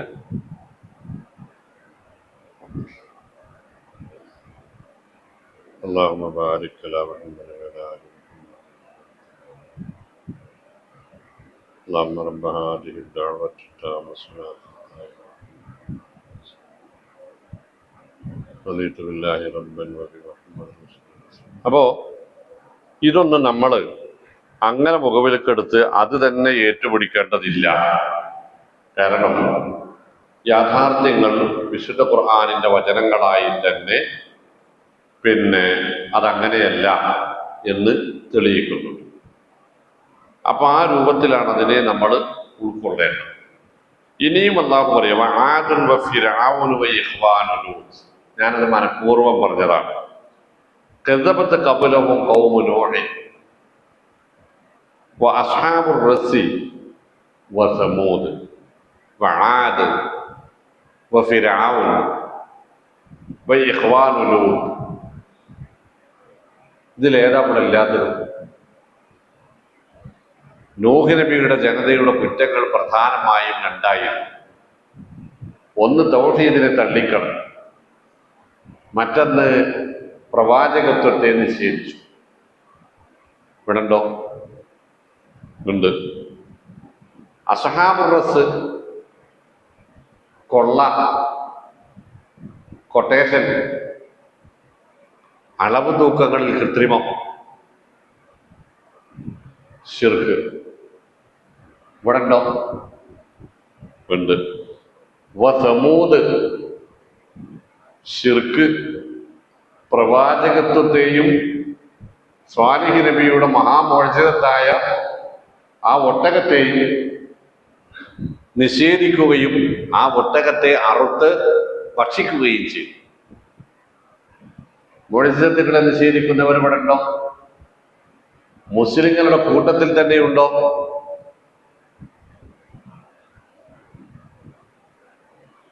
പണാത് ഊറ്റൻ കെട്ടിടങ്ങൾ ഉണ്ടാക്കുക, തടിമിടുക്കിലും നിർമ്മാണ വൈദഗ്ധ്യത്തിലും അഹങ്കരിക്കുക, ശിർക്ക്, പ്രവാചകത്വത്തിന് നേരെയുള്ള വെല്ലുവിളി ഇവിടെ കുറവുണ്ടോ? ഫിർഔൻ ആൾദൈവവാദം, ക്രൂരമായി പ്രജകളെ ഭിന്നിപ്പിച്ച് ഭരിക്കുന്ന, അടിച്ചൊതുക്കുന്ന സമ്പ്രദായം.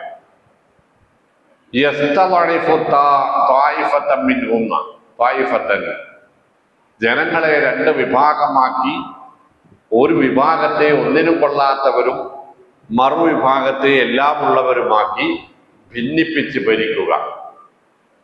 നിലവിലുള്ള ഇന്ത്യ മഹാരാജ്യത്ത് അതിനുള്ള ശ്രമങ്ങൾ നടന്നിരുന്നു പോയില്ലയോ? ഉറപ്പല്ലേ? നിവൃത്തിയില്ലാത്തതുകൊണ്ട് തൽക്കാലം അജണ്ട മാറ്റിവെച്ചതല്ലേ?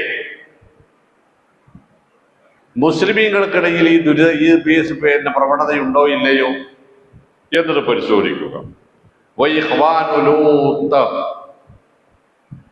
സെഡോമിസം, ലെസ്ബിയനിസം, സ്വവർഗരതി, പ്രവാചകത്വത്തെയും തൗഹീദിനെയും നിഷേധിക്കൽ, ഈ മൂന്ന് കുറ്റങ്ങളാണ് ലൂത്തിന്റെ ജനതക്കുണ്ടായിരുന്നത്. അതുകൂടെ ഉണ്ടോ? ഉണ്ട്. അസ്ഹാബുൽ ഐക്ക, നേരത്തെ പറഞ്ഞ അളവ് തൂക്കങ്ങൾ കൃത്രിമം കാണിക്കുന്ന ആളുകൾ. മഹാനായ തൗഹീദിന്റെ അമരക്കാരനായ ഭരണാധികാരികളിൽ ഒരാളായിരുന്നു തുബ്ബഴ രാജവംശത്തിന്റെ തലവനായ തുബ്ബഴിന്റെ ജനത. പക്ഷേ നേരെ ഓപ്പോസിറ്റുമായിരുന്നു. സിർക്കും തമ്മാടിത്തരങ്ങളുടെ കൂത്തരങ്ങുകളുമായിരുന്നു അവർ. കുല്ലും കദ്ദബർ റസൂൽ, ഇവരെല്ലാവരും പ്രവാചകത്വ നിഷേധികളുമായിരുന്നു.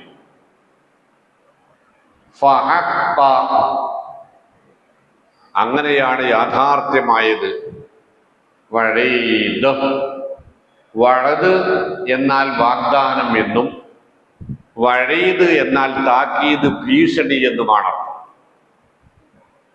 അങ്ങനെയാണ് അവർക്ക് നൽകിയിരുന്ന താക്കീതും ഭീഷണിയും ഒക്കെ അവരിൽ യാഥാർത്ഥ്യമായി പുലർന്നത്. എങ്ങനെ? ഇക്കണ്ട കുറ്റകൃത്യങ്ങളൊക്കെ കൂടെ ഈ സമുദായങ്ങളിൽ നിലനിന്നിരുന്നു എന്നതിനാൽ അവർക്കുമേൽ ഫസബ്ബ അലൈഹിം റബ്ബുക സൗത അദാബ്. ഇനി ഇതെല്ലാം കൂടി നിലനിൽക്കുന്ന നമ്മുടെ കാലികമായ വർത്തമാനകാല ലോകത്ത് എന്തുകൊണ്ട് എന്നാൽ ശിക്ഷയുണ്ടാവുന്നില്ല എന്ന ചോദ്യമാണ് ഉയരാനിടയുള്ളത്. അതിന്റെ മറുപടി 180-ാമത്തെ പേജിന്റെ അവസാനത്തെ ആയത്തിലുണ്ടാകും. സൂറത്ത് അൻഫാലിന്റെ 33-ാമത്തെ ആയത്തിൽ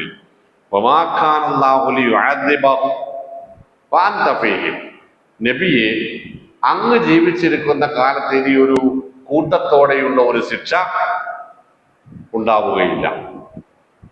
വമാഖാനല്ലാഹു മുഅദ്ദിബഹും വഹും യസ്തഗ്ഫിറൂൻ. ആൾക്കൂട്ടത്തിൽ ഇസ്തിഗ്ഫാർ നടത്തിക്കൊണ്ടിരിക്കുന്നവർ ജീവിച്ചിരിക്കുന്ന കാലത്തോളം ഒരു സമ്പൂർണമായ നാശം ഇനി ഉണ്ടാവുകയില്ല. എന്തുകൊണ്ടാണ് നമ്മൾ വാക്കിക്കുന്നത് നിങ്ങൾക്ക് മനസ്സിലായി? ഇമാം ഷാഫി റഹ്മത്തുള്ളാഹി പറഞ്ഞു, ലൗലാ ശുയൂഖുൽ ലില്ലാഹി റുക്കഉ വസ്ബിയത്തും മിനൽ യതാമാ റുല്ലഉ വമുഹ്മലാത്തുൻ ഫിൽ ഫലാത്തി റുദ്ദഉ. ഒരു ഗതിയുമില്ലാത്ത നിസ്സഹായരായ വൃദ്ധരും അമ്മിഞ്ഞപ്പാലല്ലാതെ മറ്റ് യാതൊരു ഭക്ഷണവും കഴിക്കാത്ത മക്കളും അലഞ്ഞു തിരിയുന്ന മിണ്ടാപ്രാണികളും ഇല്ലായിരുന്നുവെങ്കിൽ ആകാശ ലോകത്ത് നിന്ന് ഒരു തുള്ളി വെള്ളവും കിട്ടുമായിരുന്നില്ല എന്നാണ് അല്ലാഹു പറഞ്ഞതിന്റെ അർത്ഥം. വമാഖാനല്ലാഹു മുഅദ്ദിബഹും വഹും യസ്തഗ്ഫിറൂൻ.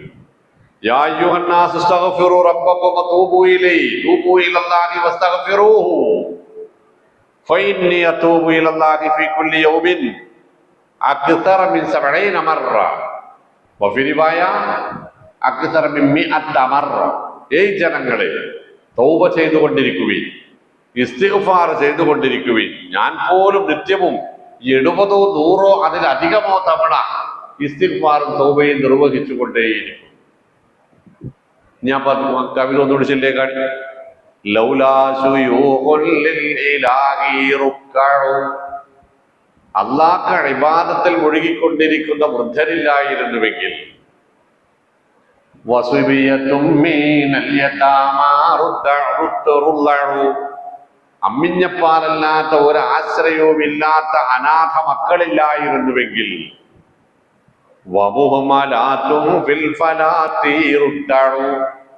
മിണ്ടാപ്രാണികൾ വെളിപ്രദേശത്തു കൂടി അലഞ്ഞു തിരിയുന്നില്ലായിരുന്നുവെങ്കിൽ തുള്ളി മഴ പെയ്യൂലേ. അതുകൊണ്ട് ഇത് നമ്മളെ ശാസ്ത്ര പുരോഗതിയല്ല. നമ്മൾ എന്തേലും 4 പൗഡറാണ് കൊണ്ടുപോയിട്ടാ പെയ്യാൻ നിൽക്കല്ല. ഇത് എന്നേലും മനസ്സിലാക്കുക. അള്ളാഹു കാത്തിരക്ഷിക്കുമാറാവട്ടെ. കുല്ലും കദ്ദബ റസൂൽ. പ്രവാചകത്വ നിഷേധികൾക്കു മേലാണ് ശിക്ഷയുണ്ടായിട്ടുള്ളത്. അഫറയീന, നാം തളർന്നുപോയി എന്നാണോ, ക്ഷീണിച്ചുപോയി എന്നാണോ അവരുടെ വിചാരം? ബിൽ ഖൽഖിൽ അവ്വൽ, പ്രപഞ്ചം ആദ്യമായി സംവിധാനിച്ചതിൻ്റെ പേരിൽ, അതിനുവേണ്ടി പണിയെടുത്തതിൻ്റെ പേരിൽ നാം തളർന്നുപോയി എന്നെങ്ങാനും ഇവർ വിചാരിച്ചുവോ? എന്നെ നിഷേധിക്കാനും എൻ്റെ പ്രവാചകന്മാരെ നിഷേധിക്കാനും അവരുടെ മൊഴിച്ചത്തുകളെയും വേദഗ്രന്ഥങ്ങളെയും തള്ളിക്കളയാനും ഇവർക്ക് ധാർഷ്ട്യം വന്നത് എവിടെ നിന്നാണ്? നാം തളർന്നുപോയി എന്നെങ്ങാൻ അവർ വിചാരിച്ചുവോ? മറുപടി ഇവിടെ തന്നെ ഇതേ സൂറത്തിന്റെ അവസാന പേജുകളും നോക്കാണി. 38-ാമത്തെ ആയത്ത് ഇതേ സൂറത്തിന്റെ വലഖദ് ഖലഖ്ന സ്സമാവാതി വൽ അർള വമാ ബൈനഹുമാ ഫീ സിത്തത്തി അയ്യാമിൻ വമാ മസ്സനാ മിൻ ലൂബ്. മറുപടിയാണ്, ആകാശഭൂമികൾ പ്രപഞ്ചം നാം 6 ദിവസങ്ങളിലായി 6 ഘട്ടങ്ങളിലായി സംവിധാനിച്ചതിന്റെ പേരിൽ വമാ മസ്സനാ മിൻ ലൂബ്, നമുക്കൊരു ക്ഷീണവും സംഭവിച്ചിട്ടില്ല. യസ്അലുഹു മൻ ഫിസ്സമാവാതി വൽ അർള് കുല്ല യൗമിൻ ഹുവ ഫീ ശഅൻ. എന്തെടുക്കുന്നു അല്ലാഹു എന്നവർ ചോദിക്കുന്നു. അവൻ നിരന്തരം കർമ്മോത്സുകനാണ് എന്ന് അവരോട് പറയുക. അല്ലാഹു ലാ ഇലാഹ ഇല്ലാ ഹുവൽ ഹയ്യുൽ ഖയ്യൂം. എന്നെന്നും ജീവിച്ചിരിക്കുന്നവൻ, സർവ്വനിയന്താവ്. ലാ തഅഖുദുഹു സിനത്തുൻ വലാ നൗം. അവനൊരു മയക്കം പോലും പിടിപെടുകയില്ല, പിന്നെയല്ലേ ഉറക്കം. തിരിച്ചറിവ് വേണ്ടേ? അഫറയീനാ ബിൽ ഖൽഖിൽ അവ്വൽ ബൽ, പക്ഷേ നമ്മുടെ കഴിവിലും ശേഷിയിലും അവർക്ക് യാതൊരു വിധത്തിലുള്ള സംശയവുമില്ല. പിന്നെന്താ അവർ പഴക്കാൻ കാരണം? ബൽ ഹും ഫീ ലബ്സിൻ, പക്ഷെ അവർ ഒരു യക്കശങ്കയിലാണ്. അങ്ങനെയല്ലേ പറയുന്നത് അല്ലേ? ഒരു വസ്വാസിലാണ്, ഒരു ഒരു ഒരു സംശയത്തിലാണ് അവർ. ഈ ലബസ യൽബസു തെൽബീസ് എന്നാ പറയാ. അൽബസ യുൽബിസു, ഇൽബാസ്, തെൽബീസ്. തെൽബീസിൽ നിന്നാണ് ഇബ്ലീസ് വരുന്നത്. തെൽബീസു ഇബ്ലീസ് എന്ന് പറഞ്ഞിട്ട് ലോകപ്രശസ്തമായ ഗ്രന്ഥം തന്നെയുണ്ട്. ഇബ്ലീസിന്റെ കുത്തിത്തിരിപ്പ് എന്ന് നമുക്ക് പറയാം. വസ്വാസ് ഉണ്ടാക്കൽ, ലബസ യൽബിസു കുത്തിത്തിരിപ്പുണ്ടാക്കുക, വസ്വാസ് ഉണ്ടാക്കുക. ലബിസ യൽബസു മൂടിപ്പൊതിയുക, വസ്ത്രം ധരിക്കുക. കൂടിയിട്ടും ബൽഹും ഫീ ലബ്സിൻ മിൻ ഖൽഖിൻ ജദീദ്, ഒരു പുതിയ സൃഷ്ടിപ്പ് കൂടി നടക്കുമോ ഇല്ലയോ എന്നതിലാണ് അവർക്ക് സംശയം. അള്ളാഹുവിന്റെ കഴിവ് കുറഞ്ഞു എന്നതിലല്ല, അള്ളാഹു ക്ഷീണിച്ചു എന്നതിലുമല്ല. ഒരു പുതിയ സൃഷ്ടിപ്പ് കൂടി നടക്കുമോ എന്നതിലാണ് അവരുടെ സംശയം. അതിന്റെ മറുപടിയാണ് ഈ 4-ാമത്തെ ആയത്തിൽ അള്ളാഹ് പറഞ്ഞു വെച്ചത്. അത് അലിംനാ മിൻഹും, അതിന് മുഴുവനായിട്ട് ഇല്ലാതെ പോകണില്ലല്ലോ. എന്തൊക്കെയാണ് ഇല്ലാതെ പോകുന്നത് നമുക്ക് നന്നായിട്ടറിയാം. നിങ്ങളെ തിരിച്ചു പിടിക്കാനുള്ളതൊക്കെ അവിടെ ബാക്കി വെച്ചിട്ട് ബാക്കിയെ ഞാൻ ഇല്ലാതെയാക്കുന്നുള്ളൂ എന്നർത്ഥം. ശുദ്ധശൂന്യതയിൽ നിന്ന് നിങ്ങളെ ഉണ്ടാക്കിയെടുക്കാൻ കഴിഞ്ഞ എനിക്ക് നിങ്ങളുടെ ഫോട്ടോ കോപ്പി എടുക്കാനുള്ള ഒരു DNA, അങ്ങനെ പറഞ്ഞൂടെ അല്ലേ? മരണപ്പെട്ട ആളുകളെ തിരിച്ചറിയാൻ എന്താ മാർഗം എന്നാ പറഞ്ഞത് വയനാട്ടില്? DNA പരിശോധിക്കുന്നുണ്ട്. അപ്പൊ എന്തോന്ന് അവിടെ ഉണ്ട്, നമ്മളെ കണ്ടുപിടിക്കാൻ പറ്റുന്ന ഒരു സാധനം, നമ്മളുടെ അസ്തിത്വം തിരിച്ചറിയാൻ പറ്റുന്ന ഒരു സാധനം നമ്മളെ മേലുണ്ട് അല്ലെ? ഒരു ബ്ലാക്ക് ബോക്സ് ഉണ്ട്. അപ്പൊ അതിൽ സംശയിക്കേണ്ടതില്ല. ആ സംശയം ഇല്ലാതെയായാൽ തൗഹീദ് ഉറക്കും എന്നാണ് അതിന്റെ അർത്ഥം. ഞാൻ തിരിച്ചു പോകേണ്ടി വരും എന്ന് ഉറപ്പിക്കുന്നിടത്താണ് തൗഹീദ് ഉണ്ടാവുക. ഞാൻ തിരിച്ചു പോകണമെന്ന് ഉറപ്പിക്കുന്നിടത്ത് പരലോകബോധമുണ്ടാകും. ആ പരലോകബോധം ശരിയായി മാറുന്നിടത്ത് സംശയലേശമില്ലാതെ തൗഹീദ് മനസ്സിൽ സ്ഥിര പ്രതിഷ്ഠ നേടും. അങ്ങനെ തൗഹീദ് സ്ഥിരപ്രതിഷ്ഠ നേടിയാൽ പിന്നീട് അയാൾക്ക് ദുനിയാവ് ഒരു വിഷയമേ ആവില്ല. ദുനിയാവിൽ എന്ത് സംഭവിച്ചാലും അയാൾ അതിനെ സമചിത്തതയോടെ നേരിടും. അയാളുടെ നന്മയും തിന്മയും അനുകൂലവും പ്രതികൂലവുമായ എല്ലാ സംഭവ വികാസങ്ങളും അള്ളാഹുവിൽ നിന്നുള്ളതാണെന്ന് വിശ്വസിക്കുകയും എല്ലാം അള്ളാഹുവിൽ ഭരമേൽപ്പിക്കുകയും അള്ളാഹുവിൽ മാത്രം പ്രതീക്ഷയർപ്പിച്ചുകൊണ്ട് അയാള് ജീവിക്കുകയും ചെയ്യും. നമ്മളിപ്പോ ഇന്ന് പോയിട്ട് കിടന്നിറങ്ങുമ്പോൾ പറയേണ്ട ഒരു സംഗതി എന്താ അറിയങ്ങള്? അല്ലാഹുമ്മ അസ്ലംതു നഫ്സി ഇലൈക് വഫവ്വൽതു അംരി ഇലൈക് വവജ്ജഹ്തു വജ്ഹി ഇലൈക് വഅൽജഅ്തു ലഹരി ഇലൈക് എന്ന് പറഞ്ഞിട്ട് പിന്നെ പറയേണ്ടത് അറിയോ?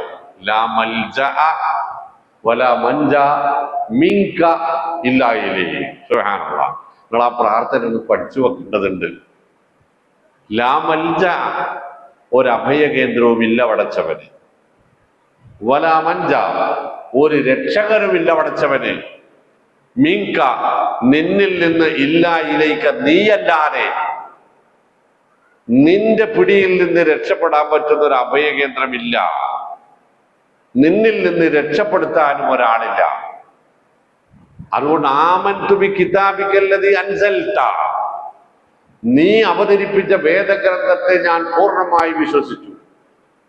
വബി നബിയിക്കല്ലദീ അർസൽത, നീ നിയോഗിച്ച പ്രവാചകനിൽ ഞാൻ വിശ്വസിച്ചു എന്ന് പറഞ്ഞിട്ട് വേണം നമ്മൾ കിടന്നുറങ്ങാൻ. അല്ലല്ല വാപ്പാരെന്ന് അറിഞ്ഞിട്ടാണ് കിടന്നാ പോരാ എന്നർത്ഥം അല്ലേ? അല്ലല്ല വാപ്പാരെ എന്ന് പറഞ്ഞിട്ട് പേരക്കുട്ടികളെയും മക്കളെയും കിടത്തി കൊടുക്കുക. നമ്മളോ അടിയാ ലൈറ്റാണ്ട് ഓഫാക്കിക്കള എന്ന് പറയും.